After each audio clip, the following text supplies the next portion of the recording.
चलत दसानन डोलती अवनी।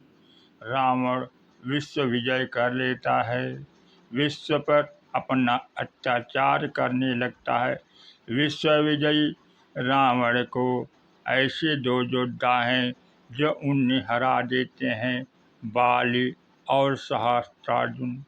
बाली ने रावण को बड़ी सरलता से हराकर उसे बगल में दबा लिया था और सहस्त्रार्जुन ने भी रावण को हंसी हंसी में तत्काल परास्त कर दिया और उसे बंदी गृह में डाल दिया था। इसका तात्पर्य है कि रावण मूर्तिमान मोह का प्रतीक है। मोह दस मौली विनय पत्रिका में गोस्वामी जी कहते हैं, रावण मोह का प्रतीक है। मोह ने सारे सद्गुणों, सारे देवताओं पर विजय प्राप्त कर ली, लेकिन ऐसा नहीं कि मोह जीवन में कभी परास्त ही नहीं होता। यह केवल इतिहास का ही सत्य नहीं, बल्कि हमारे आपके जीवन का भी सत्य है। हमारा मोह सर्वदा एक रस बना रहता है या उसमें कभी परिवर्तन भी होता है, कभी हारता भी है। यह तो प्रत्यक्ष अनुभव की बात है कि कई बार ऐसे अवसर आते हैं जब ऐसा लगता है कि मोह पराजित हो गया, नष्ट हो गया। मान लीजिए कथा में सत्संग में बैठे हैं तो क्या उस समय यह प्रतीत नहीं होता कि इस समय मोह हमारे जीवन से दूर हो गया है। रामायण में वर्णन आता है कि रावण कई प्रसंगों में हारा। इस प्रकार से हमारे जीवन में भी मोह कई प्रसंगों में हारता है, लेकिन गोस्वामी जी ने एक बहुत ही अच्छी बात कही कि मोह हारता ही है, मरता नहीं। इन दोनों में बड़ा अंतर है। इसलिए उन्होंने कहा, बिनु सत्संग न हरि कथा।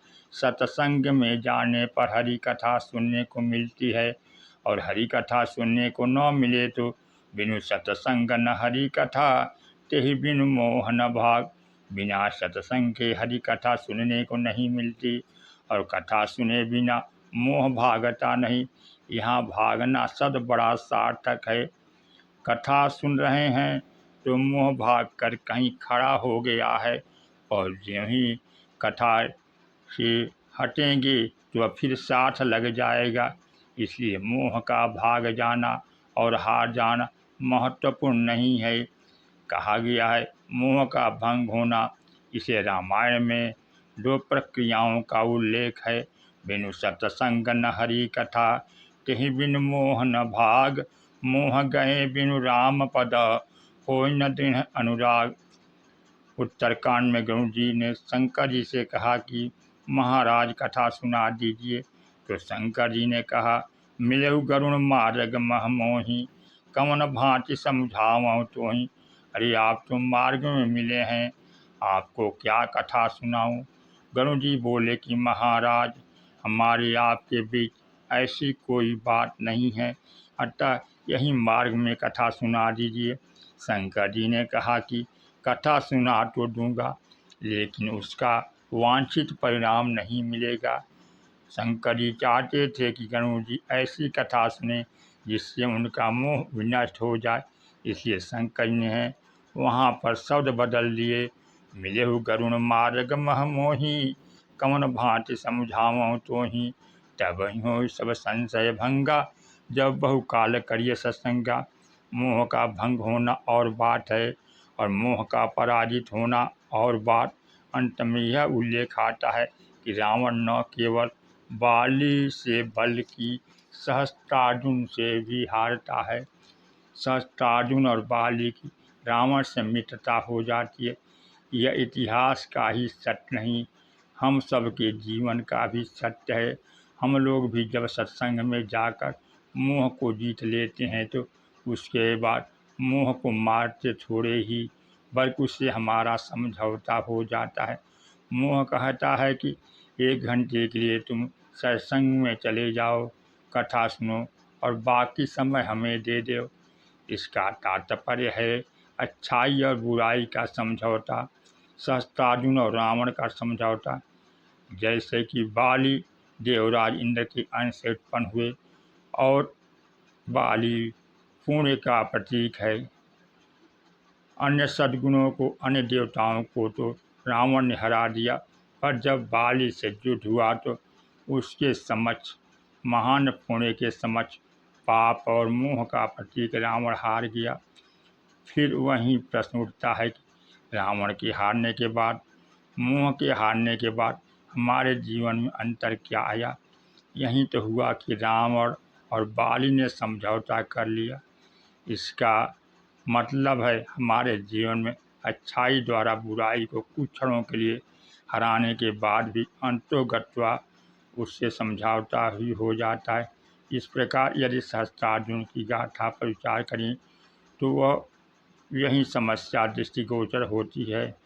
पुराणों में यही उल्लेख आया है कि सहस्त्रार्जुन बड़ा धर्मात्मा, बड़ा चरित्र राजा था, बड़ा योग्यतापूर्वक अपने राज्य का संचालन करता था।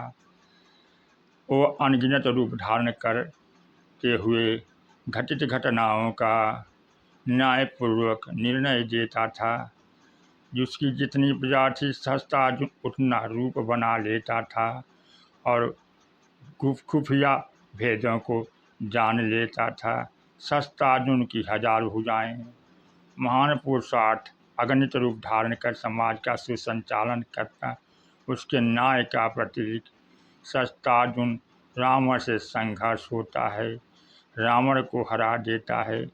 विडंबना यह है कि सहस्त्रार्जुन रावण से समझौता कर लेता है। सहस्त्रार्जुन में भी रावणत्व आ जाता है।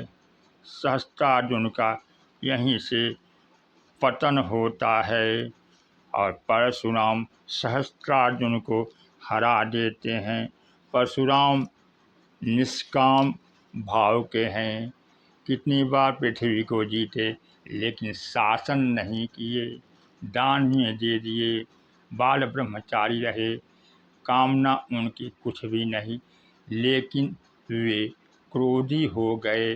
अपना परिचय मैं बाल ब्रह्मचारी यति क्रोधी कह करके देते थे। परशुराम जी का क्रोध के कारण ही उनकी ज्वाला हमेशा झलकती रहती थी। उनको जिस दिशा की ओर जाना चाहिए, परम शांति की ओर जाना चाहिए, परम शांति नहीं प्राप्त करते थे। वह दंड और कठोर न्याय द्वारा समाज का सुसंचालन करते ना चाहते थे। क्या वे सफल हुए? रावण तो ब्राह्मण है, ब्राह्मण अत्याचार करे या कोई अत्याचारी तो अत्याचारी है। परशुराम जी का अभिमान तब दूर हुआ जब राम लक्ष्मण परशुराम संवाद हुआ।